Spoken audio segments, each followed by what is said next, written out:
All right. Welcome to this week's live office hours. It's only March and it doesn't feel like March, but here we are. Um, Yeah. Pretty crazy, but Casey and I were talking. I think it was earlier this week, Casey, you brought up like you're seeing a lot of movement in the industry for sellers, a lot of people kind of getting back into the groove of things. Mhm. Um, it seems like a lot of people took kind of Q1 and relaxed a little bit, which is very understandable after Q4. But it seems like people are starting to kind of get back into a serious mode. Yeah, definitely. I think a lot of folks, I mean, January, we always know returnuary, you're kind of dealing with that side of Yep. things. A lot of folks probably aren't focused on restocking inventory and managing that inventory on a more consistent basis. And then just in general, sales across all uh, the whole economy. I mean, whether it's online sales or not, I feel like sales really take a big dip in retail and all other industries in February. There's just like Yeah. not a lot going on other than chocolate and flowers for Valentine's Day. There's really not like any big ticket items, but spring's coming up, so outdoor activities are more top of mind. Different Yep. products are a little bit more used instead of just being hunkered down for the winter, kind of coming out of hibernation mode a little bit. So definitely seeing some folks getting up and running, coming back and resuming their subscriptions after a brief pause. So definitely a lot of movement and focus on kind of restocking that inventory, Hmm. optimizing performance within that inventory, and moving forward. It's always interesting to see what types of products folks are selling at this time of year. Like I said, Yeah. seen a lot of athletic wear, outdoor wear, things like that. We obviously know toys are super popular in Q4, but kind of a little bit more focus on springtime, different sports coming in. Spring break's going to be coming up for students and anyone who's still attending school there. So yeah, a lot more focus on consumerism, if you will, across the board. Yeah. Yeah. That makes sense. And as everybody's jumping in here, quick reminder, this is open office hour. So there's really no format here. We are here to answer any questions that you guys have. So go ahead and throw those into the comment section. They could be super broad. They could be repricing specific or a specific seller specific, broader industry, whatever. We're down to kind of geek out. One thing I did want to share, because I thought it was kind of cool. Nothing major, but for RA sellers, it's going to be super helpful, especially if you are selling on Walmart. Is they updated their mobile app, so now you can scan, which is huge. Um, so it's one of those things as a seller, something this small has a massive impact for a lot of people. So everybody on Twitter today is losing their mind. They're super excited. And there's a lot of positive sentiment with this release of just like, okay, cool. We've been telling Walmart about this. They did add it in a relatively timely fashion. They're listening. And that's a good thing. You want to feel like you're being listened to as a seller on any of these platforms. And with some platforms, you don't always feel that way. eBay's a great example. eBay's just eBay. They're not really innovating. They're not trying to really change things up all that much. They did a few things with luxury timepieces where they would essentially underwrite them and like basically insure them to a degree. But nothing on the actual like tech front or like making things easier for people. So it's really cool to see how much Walmart is really pushing for the end seller experience. And even from our end, you know, building out stuff for Walmart, there's a lot of things that they don't have, and they're very receptive to say, hey, write out the business case. We want to understand what you want and why you want it, and submit a ticket. But they seem to be moving on those tickets relatively fast, at least acknowledging them. Whether they can actually execute on it is a very different thing. But at least developers are looking at it and considering it and saying, okay, like let's talk about that. That alone is a big deal. Otherwise, you're just sending all your feedback into a black void and you can't really expect anything. So it's been very interesting to have that level of connection and feedback and relationship with a platform. That's been really fun, from my perspective. So a lot of things, changing. We've been talking about how Walmart is really just leaning into the seller experience. There's still a lot that they have to do. There's still a lot of weird things that they do, especially in the API. But consistent with what we've seen, how Amazon does it. It's just using first principles doesn't fully make sense. I think when you first start to build out a platform like this, it makes sense to you, but as the developer, but you don't really understand how that affects the second order things that sellers need to do. So a good example is fees. You basically get those every 2 weeks as almost like a settlement report. That doesn't sound horrible, but actually it limits developers quite a lot. And so there's these little subtle things that, we're finding, bringing up to their team, and they seem pretty receptive to it, which is nice. They're not like, hey, cool, we'll fix that tonight, but they're at least like, great, we'll talk about it and, figure out what makes sense. So that's been pretty nice. Yeah, it's always good to have, and it's not surprising, right? They're trying to really make things easier for both sellers and obviously tools that support those sellers to kind of get ingrained into their ecosystem, make things easier. So them being open and receptive to that feedback and at least alluding to the fact that improvements may be made sooner rather than later is always a good sign. And, makes sense that they want that kind of backup or business case, business presentation, whatever you want to call it, just to ensure that they're prioritizing work that makes sense. So it seems like they do have a pretty effective process in place. It'll be interesting to see what updates they decide to make, what ones are prioritized, how they might make specific decisions differently than Amazon has to try and differentiate themselves, whether it's advantageous to tools like us or sellers. So it'll definitely be interesting to kind of see how that evolves as we continue to work with them. Yeah, and they're probably drinking from a fire hose. Like, they're really starting to open up for developers now, more so than they previously have. They're really trying to make it as hands-off, more self-serve for the developers. First getting started, there's a lot of hand-holding. They want to be involved. They want to learn, which is important, but they're kind of starting to take a little bit more of a step back and allowing developers to self-serve a little bit more, which is a good sign. But I mean, listen, when you build a platform for sellers, you have the API, and then you say, okay, we really want to support that developer ecosystem, and you open up those floodgates. Like, developers have a lot of opinions, and especially, having been in the space for so long, we have ideas of what we know works and how the model should work and all these different things. And it's going to kind of force them to rethink everything, which just par for the course with this industry, but they're probably moving as fast as they humanly can and being inundated with feedback and ideas and problems. So I think they're doing a pretty good job from what I can tell. Kind of going back to our previous conversation here about, sellers really starting to lean in a little bit more at this time of the year. It was like end of last week, I had 3 of our partners reach out and say, hey, can we do a live call with my group? Like back to back. So like you can start to feel the momentum starting to pick back up. I know the past few weeks have been, probably the past month has been really light on socials, at least on Twitter for sellers. It's been really light, which has been super interesting. So you can kind of get a gauge for if people are just heads down or if they're like actively like figuring things out. It seems like it was kind of just, I'm just going to do my thing. Got taxes coming up. But now, as of this week, it seems like things are really starting to get more active. There's a lot more engagement happening on social platforms, regarding sellers, Walmart and FBA and Amazon. So it's exciting. I like these moments. I don't like the dull moments when everybody's just kind of taking a breather. You got to do it, obviously, but I'm like, give me that momentum, man. I thrive off of it. So it's good to see that that's starting to come back. You should already be not planning for Q4, but thinking, at least getting some data.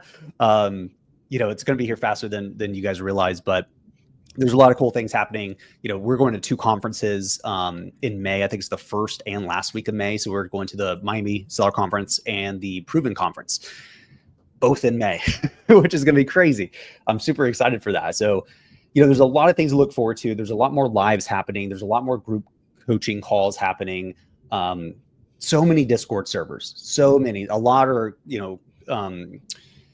compressing and, they're basically combining different servers into one. They're launching new ones and like specific ones. And it's a little overwhelming. I mean, I'm in probably 30 different Discords at this point, just because I've spoken in them, and I'm just like, man, I'm not a heavy Discord user, but I kind of have to be now. So listen, if you're not active in a selling community, I don't really care which one, you should be active in one, because the conversations that I get to peek into are amazing. Somebody has like a crazy question and they just get an answer in 2 minutes from somebody who's like credible. You know, it doesn't have to be the leader of the group, but just somebody in that group. And great relationships start there too. Great friendships. You know, you start to kind of share leads with one another and stuff like that. You kind of build your own little inner circle. And being a reseller really requires that. It's really hard to go it alone in this world.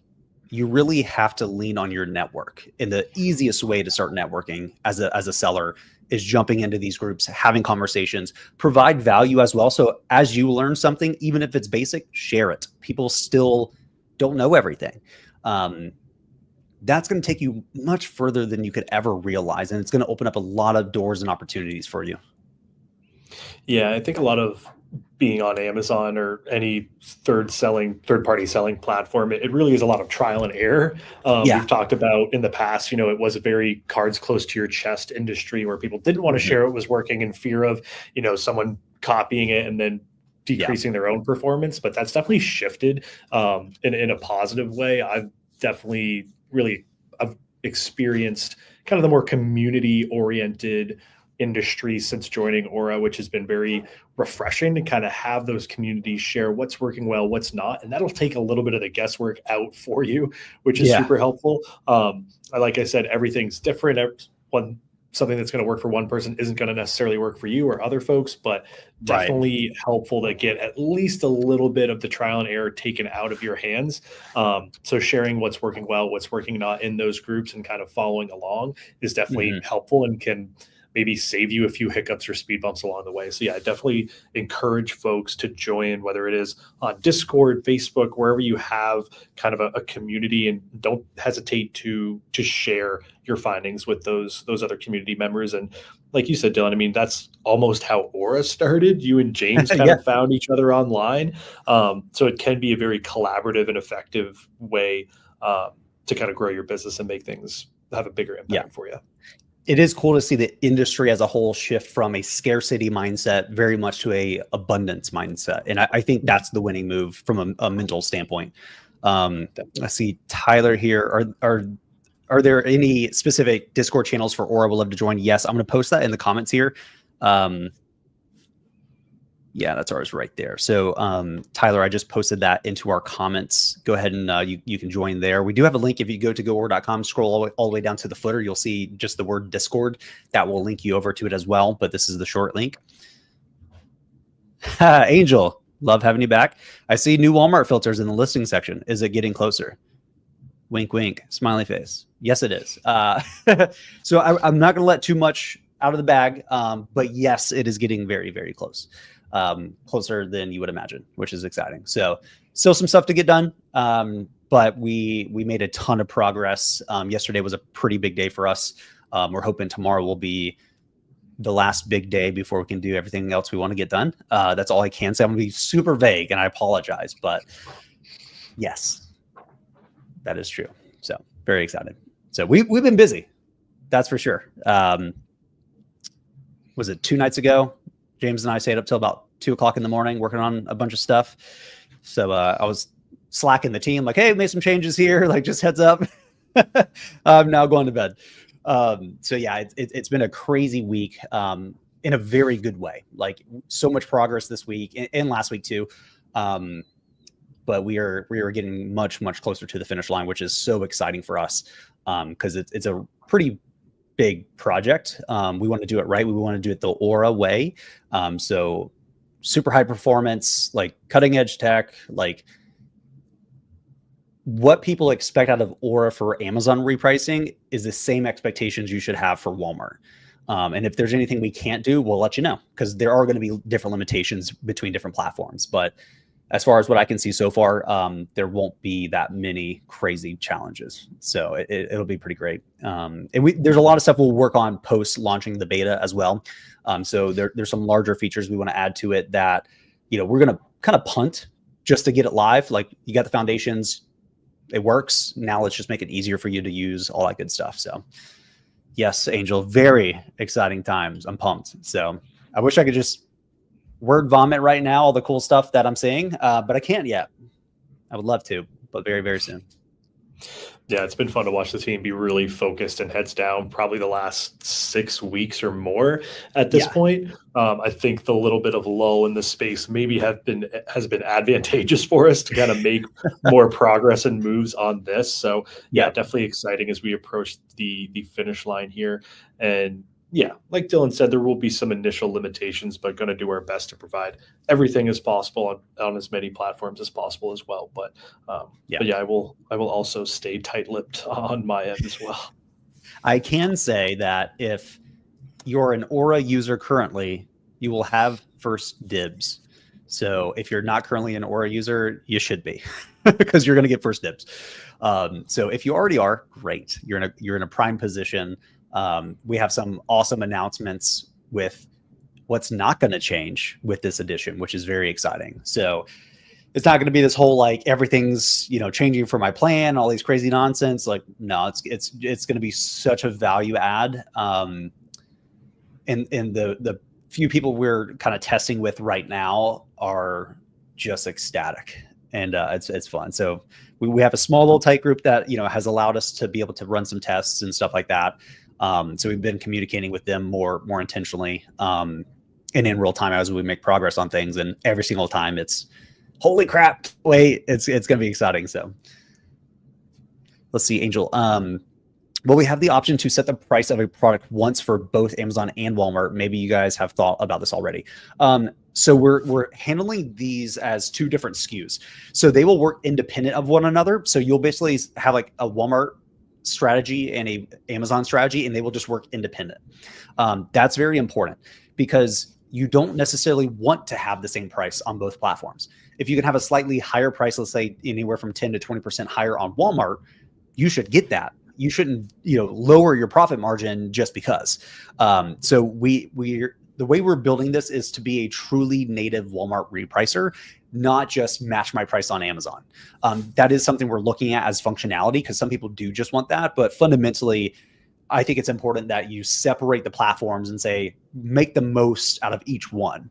So that's how we're approaching it. Oh, the buy cost. So buy costs, they will be separate because they are separate SKUs. But uploads and stuff like that makes that pretty easy. And we will be working with our integration partners that do support Walmart. So like I think ScanPower is supporting Walmart, if not already. So we are working with them to be able to basically port those things in. So that should make it easier, but we'll kind of cross that bridge once we get there. It's a first for us going multi-channel now. So there's bound to be some of these kind of little nuanced things that kind of get in the way. So, once we start to hear that feedback, once we get it live, we'll start to look at ways of basically solving those complexities for being multi-channel. Great questions, by the way. Love it. It's really jazzing me up to see how much demand there is here for what we're building, because I pretty much get a DM or an email every single day, either saying, I heard you're working on it, please let me in, or dear God, please build a Walmart repricer the way Aura would do it. I'm dying on the inside. So it's been very, very amazing from the team's perspective. Happy to test. Okay, Angel, I'll keep you in mind. That's for sure. I love it. Love it. Love it. Yeah, it's been really fun diving deep into the Walmart ecosystem, how it works, because it's funny, as it is very, very different, but it's also very, very similar at the same time. I know that sounds counterintuitive, but it's like hard for me to put into words, but having just spent so much time looking at the APIs and all that stuff, I'm like, it's very similar, but also very, very different. So it's kind of funny, but yeah, it's gonna be a really fun release once we get to that point. That's for sure. Yeah, it'll be interesting to start working more closely with Walmart sellers and seeing how they may be thinking about the platform similarly in different ways and kind of optimizing, how you want to go about repricing for each platform, keeping in mind that probably about 80% of things are pretty consistent, but that last 20% is really going to make a difference, and kind of dialing that in for each platform, making sure you're set up for the best results. So yeah, it'll be a fun next couple months as we start to get the ball rolling on that side of things. Yeah, see Kyle here. I've been having issues with Seller Central's repricer interfering with your repricer. I tried to pause their repricer, but it seems to override yours no matter what. Any suggestions? Haven't seen this as frequently lately. It will interfere if you have it on in Seller Central. Do your best to remove it, delete it, deactivate it as much as you can. If you're finding that it's still overriding, I would actually reach out to seller support and just be like, hey, the internal repricer like continues to work even though I turned it off, like help. There's not much we can do on our end, unfortunately, in that case. But Casey, do you have any other insights into that? No, I have seen something similar, not as consistently recently, kind of like you mentioned, but yeah, like Dylan said, Aura is fully blind to things going on in Seller Central. So if you have mins and maxes set in Seller Central, or if their kind of built-in repricer is active, that will cause issues because we're not going to be able to see updates that they make, specifically those mins and max thresholds as well. So yeah, your best bet would probably be to reach out to seller support at Amazon to just get some help there. Especially if you have turned it off and it continues to make changes, get some extra help from them on making sure that it is fully disconnected or having them point you in the right direction to where there may be some additional settings that's keeping it active. But yeah, in general, we always recommend having one repricer active because we aren't able to see those other updates, and Aura is always going to try to correct your price based on your strategy settings. So whether that's your built-in Amazon repricer, if you have another repricing tool or a tool that may be changing your prices, make sure all of those functionalities are off and you're just getting updates from Aura. Yeah, and I trust me, I hate recommending you to reach out to seller support. I really do. But in this case, if it could actually be a bug on their end. So see Rodrigo. Hey guys, I was using other software and switched to Aura. Welcome. Pumped to have you. There are several videos on the website to learn. Is there another place to improve things? Your best place to start is going to be help.goaura.com. That's where a lot of the documentation is. We try to add as many videos to those as well because people learn differently. But past that, if you're unsure of something or you have big questions or small questions, any kind of question, reach out to live chat and support. Ask those questions and ask them here now. This is one of those sessions to do better. So this whole hour we do once a week is just for that, for you to jump in, ask all the crazy questions you have. If you're unsure about something, let us clarify it for you. We can do it live right now. We want to make sure that you have multiple opportunities to get assistance, whether that's one-on-one in this kind of group format. And also, if you have not scheduled your onboarding session, I would highly recommend doing that because it's 20, 25 minutes. You're going to sit down with Finn and he's sharing your account, asking you a bunch of questions to understand your situation, your business, and then he's going to make recommendations based on what you're talking about. So you're going to leave that with a bunch of your questions answered just organically. And then if there's anything left over that he didn't cover, you just ask those one by one and he'll directly answer those. But don't wait. You should still do an onboarding session. But if you have any burning questions right now, throw those into the comment section right now. And Casey and I can start diving into each of those. And feel free to brain dump. I have no problem with you being like, here's my 20 questions. Go for it, man. Yeah, I definitely recommend getting that call scheduled with Finn. He tends to help folks get best set up based on their specific business. We obviously have best practices that we tend to think apply to most users, but there are different circumstances, different processes that you may be using. So Finn will be able to help get you sorted for the best kind of setup and best way to automate as much as possible in your account. And then yeah, like Dylan mentioned there, Rodrigo, the help.goaura.com will be the best place for our knowledge base. I recommend starting with our quick start guide there. That does link out to other articles that will have videos for each of those 4 steps. And then also, I'll actually pull it up for you now and post it in the comments section. The big thing in Aura is going to be your strategies. That's going to be what informs Aura in terms of how you want it to reprice your listings. But we have specific recommendations on the types of strategies to use and when to use them, specifically based on how old that inventory is. So I did just post that article for you in the chat or in the comments section, rather. Essentially, starting off less aggressive to focus on margin, becoming more aggressive as time goes on to avoid long-term storage fees and maintain healthy velocities. So I would definitely recommend the quick start guide and then that core 3 strategies article there. Yep. Nice. And, going back to, what we're learning with Walmart, it's going to be interesting learning the best practices for like what we recommend, because in the early stages, it's going to be, we're leaning on the sellers for what they want. And then we'll start to see our data come through and say, okay, here's what really works in the data. Here's what doesn't. It's the same thing we did with Amazon. We had a bunch of preconceived notions of how it should work, of what you should do. And then when you look at the data, you realize actually that's kind of incorrect. So we started to form our own best practices and frameworks for how to understand it, how to do it correctly, when to do certain things and when not to. So that's going to be really fun. So we'll end up having a ton of content related to, here's really how you should be doing repricing, like in a very strategic way on Walmart. That's going to be super fun. So really looking forward to that. Let's see. Currently using buy box targeting as my repricing strategy, but I just seem to be tanking the price. Would Maven be a better fit to avoid this? So in short, yes. So Maven's not going to do that. With that said, there are times when you do want to target the buy box because you become a little bit more aggressive. I would look at your settings for how much below the buy box you're going. In a decent amount of cases, you can just match the buy box to still be aggressive, but just rotate through. That's not going to guarantee that it won't tank because it depends on the other sellers on the listing. So if they're being very aggressive as well, that's kind of what's going to happen. So what I would recommend for that SKU is I would transition over to Maven and see if that increases the performance for you. If it doesn't, there could be something else going on, in which if that is the case, I would want you to take that SKU, send it to us in support and say, hey, can you guys help me figure out the right strategy for this particular SKU? I try not to give too broad of recommendations because there are cases where a listing just acts very different.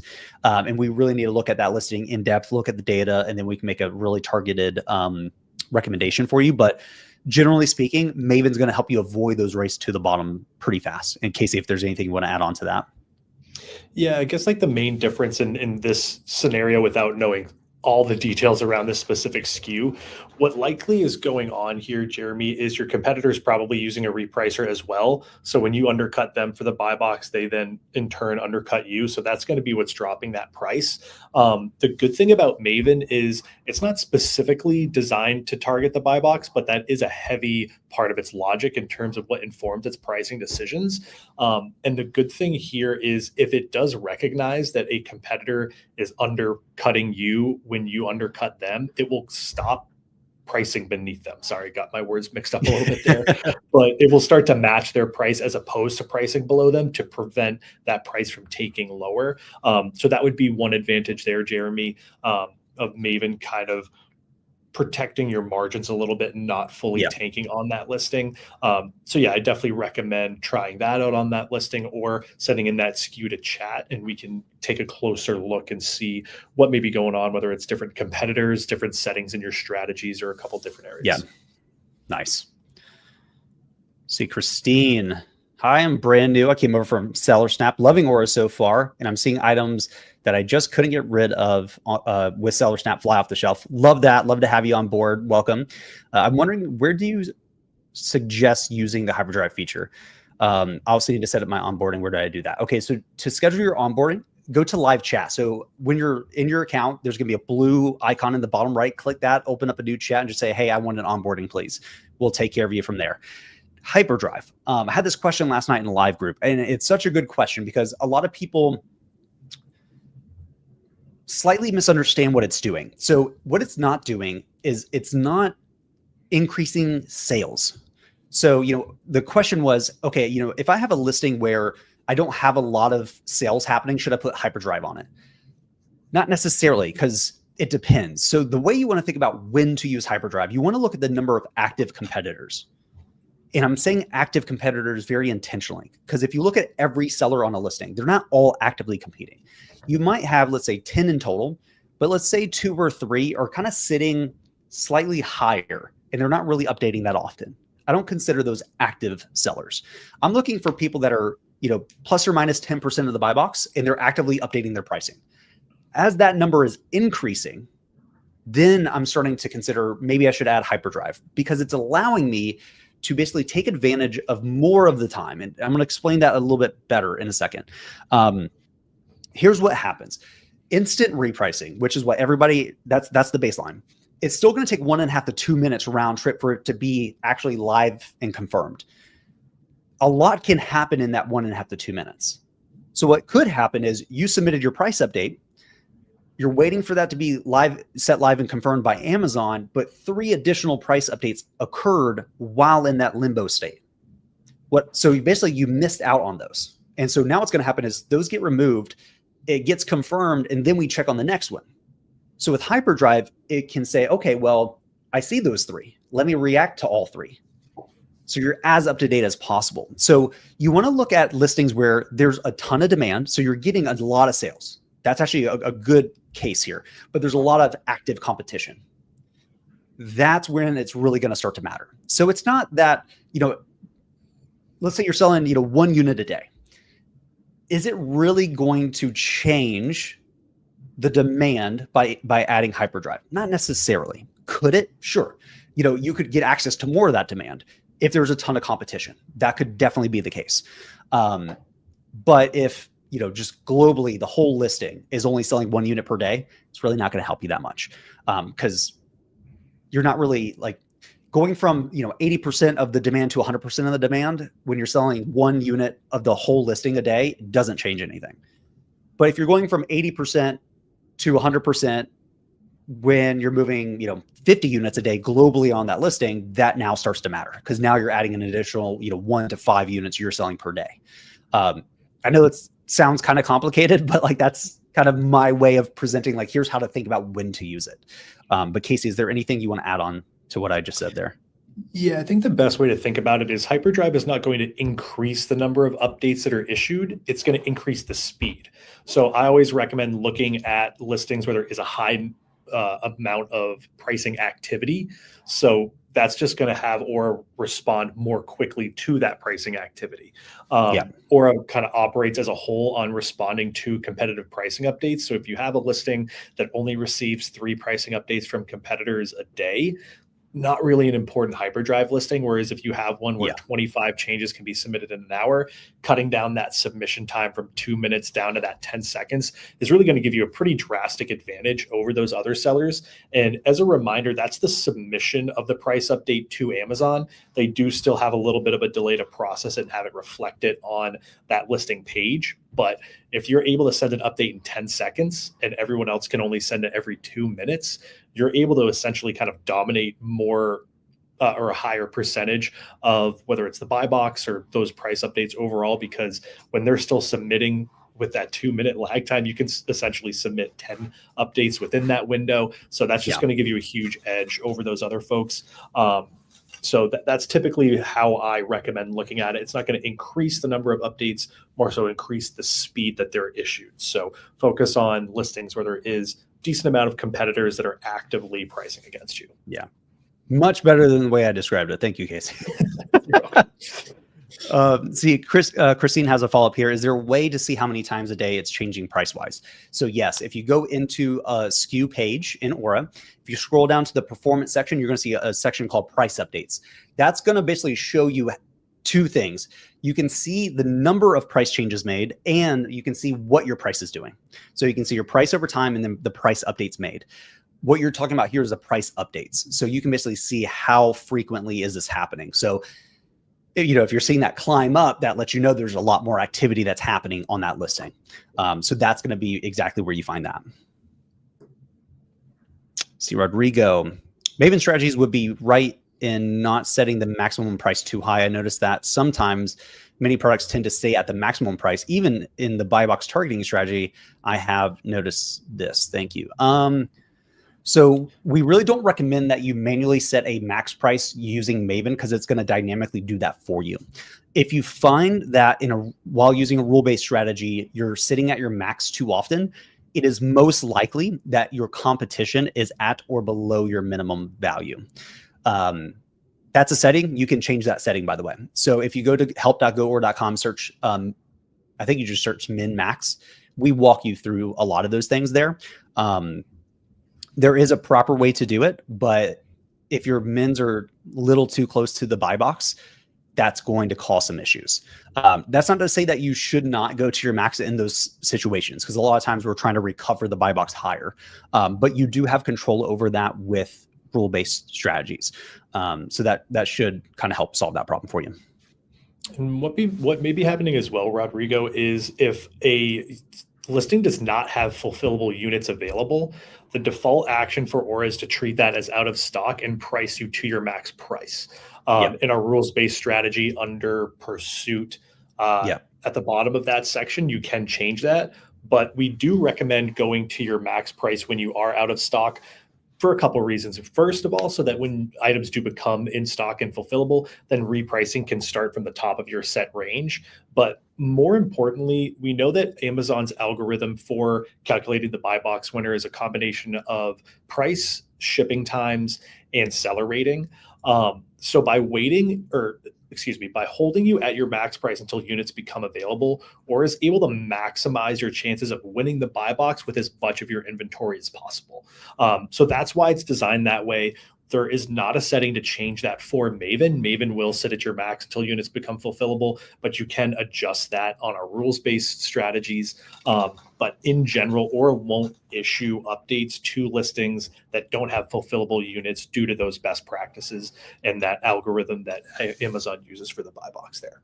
Yeah, exactly. And you can also, on a specific listing, if you have the number of units listed there, if you hover your mouse over that, that'll actually show you a breakdown of those different inventory stages as well. So they could be inbound, some could be in transfer, whatever it may be. So if you're curious if there's no fulfillable units, just hover over that listed inventory and that'll give you a sense of what may be going on there.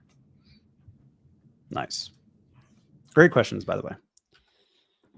And we have a lot of people jumping in kind of, in the middle of the session here. Just for formatting purposes, there is no format. So any questions you guys have, we're down to go into. If you have burning questions on anything, could be broad, could be super specific, throw those into the comment section, and we can make sure to go through those for you guys. We definitely want to make sure that this hour is going to be the highest value for your time in terms of getting answers, getting insights, and stuff like that.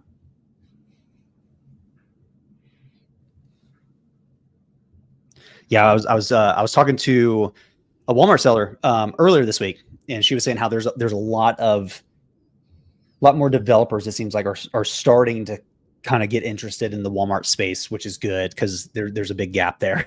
So, I think there's about to be a mini software renaissance in that industry, which is going to be fun. Definitely. Let's see, Tyler, does the inventory age start the day the product becomes FBA? So if the first day it goes FBA, then the timer would start on day one.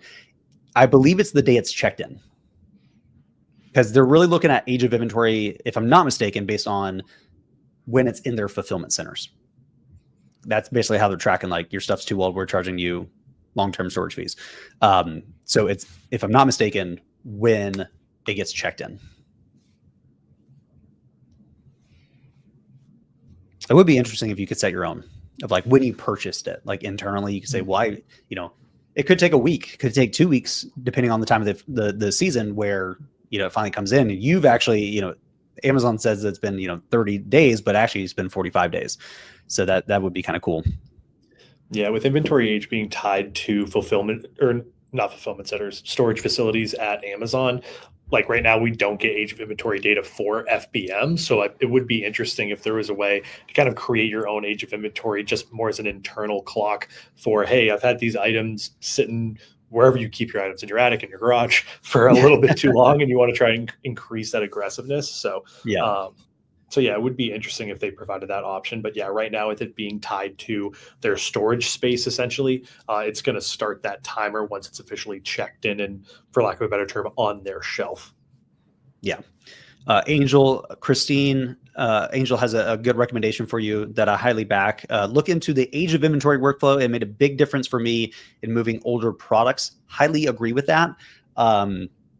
It's one of the 3 key components to automating 90% of your Aura accounts. And the blog post that Angel is suggesting here will show all 3 of those. And the age of inventory workflow is definitely one of the critical pillar pieces there. Let's see. Tyler, yeah, trying to create a time-based strategy that allows the product to be at my highest price for at least several weeks, primarily using the buy box strategy. Yeah, so if you go to that age of inventory link that Angel sent over, we break down, I think I link over to it, but worst case, you can go to help.goorg.com, search age of inventory, and we will break down exactly how to build that and the best practices to get it up and running. You can definitely make your own tweaks, but the way we kind of recommend is you're starting with Maven for the first 30-ish days. Once your age of inventory goes to 31 to 60, that's when you start to target the buy box and become a little bit more aggressive. And then I think from 90 plus, we recommend at minimum start to use a liquidation strategy. And we link out to all three of those strategies, I believe. But if not, then you can also just search 3 core strategies like Casey mentioned, the links up in the comments there. And it will break down each 3 of those strategies that we recommend you kind of switch between. So that's really going to help automate the vast majority of stuff, because it's very easy to be emotional and attached to your inventory as a seller. And I can talk to any seller right now and say, tell me the SKU that you've been holding too long and you know you should have moved a month ago. And everybody goes, I don't want to talk about it. It's so common. So you should have, rationally that was the right decision, but you just can't bring yourself to do it. In that case, use automation. Use software to do that for you, to take yourself out of it. And sometimes you just forgot. You just forgot about that SKU. You're like, oh my gosh, it's been there for like 3 months. What am I doing? Well, if you have this age of inventory automation enabled, you don't have to remember. It's doing it for you in real time. And what's so cool about the way we have this built, let's say, you've held it for more than 90 days. You start to liquidate. Let's say you liquidate your last 10 units, but you restock. And so now what should happen? Well, Aura for that SKU is going to save the settings for that listing. What it's actually going to do though, is it's going to do that same hourly check and say, okay, well, now the age of inventory is less than 30 days. We should actually be on Maven, not liquidation. And so again, you're setting up this process where all you have to do is focus on shipping inventory, right? Sourcing and shipping. And all that other crazy stuff is just happening in real time. You don't have to be like, oh crap, I forgot to change my strategy from liquidation to Maven. It already happened. And it probably happened days before you even realized and thought about it. That's where you want to be at, because now it starts to feel like, oh, cool, the software is looking out for me, even when I can't see the thing that it's looking out for. That there's something special about that. So, Angel, appreciate you bringing that up, and I'm glad to hear that it's providing a ton of value for you. It's something we've wanted for a long period of time. Like, really, how do you automate the whole life cycle of your listings? That was the last critical piece for automation, in my opinion, where you still had to go in, we had the new listing automation. So new listing comes in, assigning strategy, enable it, it's good to go. So as you're shipping in new things, repricing just takes off automatically. But then we still had sellers that would have to jump in and say, okay, well, I've held this for that long. I need to change from strategy A to strategy B. Let me go to the next SKU. It's like, man, you're going SKU by SKU by SKU. You have 1,000 SKUs, that takes too long. What if you just didn't? What if you could completely forget about that entirely and do it better? That's where we wanted you guys to get to. So happy to hear that. Yeah, and I did post that article, a few comments up there. That'll include a video of me walking through our best practices for setting that up. So yeah, starting Maven, buy box targeting strategy, following with liquidation. And Tyler, I did just see your comment come in. Yes, it'll work both as your inventory ages and as you have new inventory. For example, if you have 10 units, 5 are 60 days older, 5 are brand new. Once those 5 older units sell, that hourly check's going to run, recognize those 5 units are now what's there, going to revert back to that starting strategy. So yeah, if you follow the steps in that video, you should be all set there. But as always, feel free to reach out to us via that chat function. Finn's running chat now. I'll be back on there in about 20 minutes. Happy to check your workflow, make sure it's set up properly. Nice. And the way we have this structured, the workflow itself, it's really looking at the oldest age bucket. So even if you have 10 in 0 to 30 and you have 10 and 91 plus, you're going to liquidate until the 10 goes away. And now your oldest is less than 30. So now we go back to Maven. So we become more conservative. So that's what's so cool about this. It's not just making you more aggressive over time. You also have to think about the inverse, and the way this workflow is built, which is very simplistic in reality when you see it. It's not overly complicated. it just handles that logically for you, which is really nice. See, Christine, is automation a setting within Aura? So it is. So that feature is called workflows. So workflows is our mini automation rule set builder. So you have 2 event triggers, and then you have a few actions, and you can basically stack these like Lego pieces to do whatever you want. So you can make it super complicated. Most people don't need to. So what we recommend is the new listing workflow and the age of inventory workflow. If you have those 2 things in your workflows, you're set. Anything on top of that starts to get a little too complicated. There can be weird edge cases that you have to hunt down. But if you go to help.goaura.com, type in new listing, you'll see the workflows for new listing. We will break down exactly how to build that. And then if you do the age of inventory, if you search age of inventory in help.goaura.com, we show you exactly how to do that. So all these things we're talking about, as cool as they are, they're actually really simple to implement. And we have videos and support docs on exactly how to build those.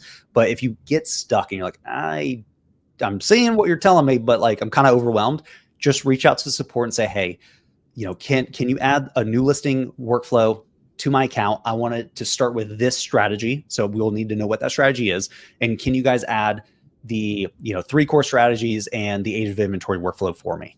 We can do that for you guys. So don't feel like you have to figure it out yourselves. If you're really stuck, or you just are like, dude, I have no time in my life right now, I would rather you spend 5 to 10 minutes reaching out to our team and let us help set those up for you. And we'll let you know, hey, they're in your account. You still have to enable them. We're not going to do that just for, we just want to make sure that it's on. But we'll get them set up for you guys. And all you have to do is go on and say, yep, that's live. Yeah, we're always happy to set those up for you. We will. What I typically do, just so you folks know, is if you want me to set something up for you, I'm just going to leave that min and max price section on manual. I'm not going to assume what's going to be a healthy ROI for you at any point. So that'll be the one thing you'll have to adjust. But otherwise, those strategies will be based on those best practices there. Nice. So not sure if I can post the YouTube link here, but Casey was on Ask Jimmy Smith's YouTube channel, and they go over it. Jimmy also created a separate video on how to set it up and provides good info on moving your old products and turning your money faster. Love that. I think that was me, actually. Yeah, that might have been you. I don't... Casey's scheduling unscheduled lives. I dig it, man. Yeah, Jimmy Smith. I walk through like the high level stuff with him, but yeah, he has some great videos on it as well. But Casey, correct me if I'm wrong, we have an age of inventory video on that help doc as well. Yep. Yeah, that one that I posted in there will include that video for all 3 strategies. So not just setting one automation, setting up the strategy for the full life cycle there. Nice. Angel, it's totally fine. I dig it. It's funny, because I was in a live call last night, and I always hype up the team, especially the success team. And the guy who was hosting us was like, yeah, dude, I talk to Casey like minimum once a week. like that's where we're at as a company, where people know by first name our success team. Not just like, oh, I reached out to support. It's like, no, I talk with Casey or I talk with Finn. Like, it's not this ephemeral team. It's like, no, I talk with Casey all the time. Like, awesome. So I think that's pretty great. Yeah, it's funny. Some people will start chats with "Hi, Casey," and they just know I'm there, ready to help. So yeah, it's been fun to kind of develop a little bit of a rapport with some of you folks. Yeah, it's funny because I have a lot of people be like, "Is it really Casey or is it like an AI?" It's like, no, it's Casey. Like it is him. And if it is an AI, it won't say it's from Casey. It'll say it's from a bot. But it's just really funny how people are just like, "How are you guys pulling this off?" I love it. Awesome. So we have about 12-ish minutes here. Any last minute questions we can dive into? We're more than happy to go down any kind of rabbit holes or questions you guys have.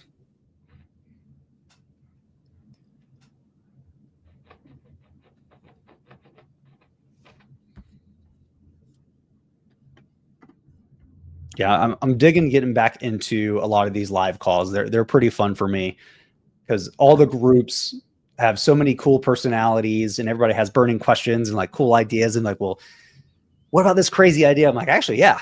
Or like, actually, that's insane. You can't do that. So they always end up being super fun for me, super educational for, the group that I'm talking with. And it's just a good time. It's, they're always at like 8 to 9 p.m. And I'm just like, yeah, let's geek out, man. And we usually go till, not just an hour. We usually go hour and a half, just because it's a great conversation. I think not last night, but the one I did prior to that, I think we ended up going 2 hours. And they're like, do you want to keep going? I was like, if you guys want to, yeah. Like, I'm good. My evening's open, man. Let's do it. So yeah, it's easy to feed off that energy, especially when folks have those kind of out of the box, unique scenarios, and you kind of think about it from a couple different perspectives, being like, you I could gotta do it that way, rationalize it. or actually think about it this way. Yeah. So yeah, it's definitely fun when you get an engaged group to kind of have a little bit more back and forth with. Yeah, 1000%. See, Tyler, I'm good on questions. Going to check out the links. Thank you so much for your time, and see you guys at Proven Conference in May. Hey, that's awesome, man. Tyler, yeah, make sure you come find us. We'll have a booth set up. I'll bring a bunch of Aura swag and t-shirts and stuff. But definitely come say hey, man. We love meeting users in person. It's always a blast. It's funny when I've met somebody at AMZ United, and I knew her name from like support because she's been with us for like 5 years. It's just, but I don't know her face. And she's like, oh, I'm so-and-so. I was like, oh my God. Like, I've basically known you for 5 years just via support, but hello, like, super cool. So we love doing that. We love grabbing pictures with our users as well, and kind of hyping you guys up. So definitely find us. We'll be there. I believe I'm doing a breakout session. I think Jim said I could. So I might be doing a breakout session on like AI and stuff like that. Cause they want some content around that. So that'd be kind of fun for me. Yeah, you're the perfect guy for an AI breakout session. I don't know if I'm the perfect guy, but I'm the nerdy enough guy where I'm like, you want me to talk about this for like an hour? Like, okay. Bet. That's easy for me, man. That's the fastest hour of my day. Nice. So we'll leave a few more minutes here for some last minute questions. And then if there's nothing else, we will wrap up for you guys. But yeah, just want to make sure you guys have enough time. Anything last minute's coming up, go ahead and throw those into the comment section as well. Yeah, Proven's gonna be fun. Proven was really fun last time. We ended up playing cornhole with the Seller Snap team. Like, we love hanging out with them at conferences because their team's really cool. And like, we've just built like kind of mini friendships with them, where every time we see each other, we're like, hey, let's hang out. Like, so we're helping each other set up our booths and like grabbing food together. Like, we ran their team to Whole Foods. We're like, oh, we're hungry. They're like, us too. I was like, let's go to Whole Foods, because I had my car. So yeah, it's fun. It's funny watching people be like, is that Aura and Seller Snap playing cornhole right now? And we're like, yeah.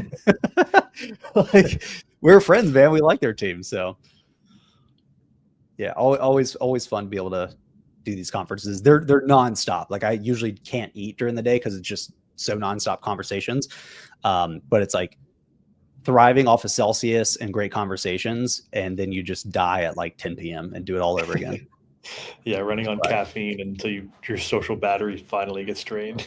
Oh, dude, mine dies after 2 hours, but I'm like, we're doing this, But yeah, by about 10 o'clock, people are like, oh, we're going out. I was like, I'm gonna go self-isolate and I gotta recoup. Yeah. Oh, let's see, Rodrigo, when are you going to do another podcast with Chris and Chris? I don't know. I have a few times when they were live, we're just like, yo, can I jump in? They're like, yeah, here's a link. So I've jumped in randomly. Most likely with our next release, we'll have a scheduled live. Of course, we'll pump that everywhere. It depends. Chris and I text like at least a few times a week, I think, at this point. So we both are geeking out on the AI front and stuff like that. So the issue with Chris and I jumping into a live is that we both geek out with the same stuff, and we want to go for like 4 hours straight, and we just can't do that to you guys. So we're like, we got to stay on track. And then we just talk for an hour after we stop recording anyways. So should be probably the next like week or so, we'll do another live with Chris. But I love jamming with those guys.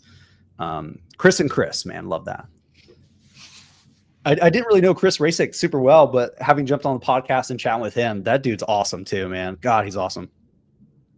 Like, literally the two best Chris's in our industry. I will say that. They're just awesome guys. Awesome. So I think we're going to wrap up here for time. Appreciate everybody making the time, spending this hour with us. Again, we do this every Wednesday from 2 p.m. to 3 p.m. EST. There is no format. It's open office hours, meaning Casey and I are just here to answer any questions you have. Make sure you understand what's going on. If you have burning questions, we want them answered. We want to help you guys move forward, help provide value. So if you have questions after this, don't wait till next Wednesday. Jump into live chat, send your questions in. They could be, Aura specific, repricing specific. They could be broader things. We're happy to help. And if we don't know the answer, we probably know somebody who does, and we can point you in the right direction to solve that problem.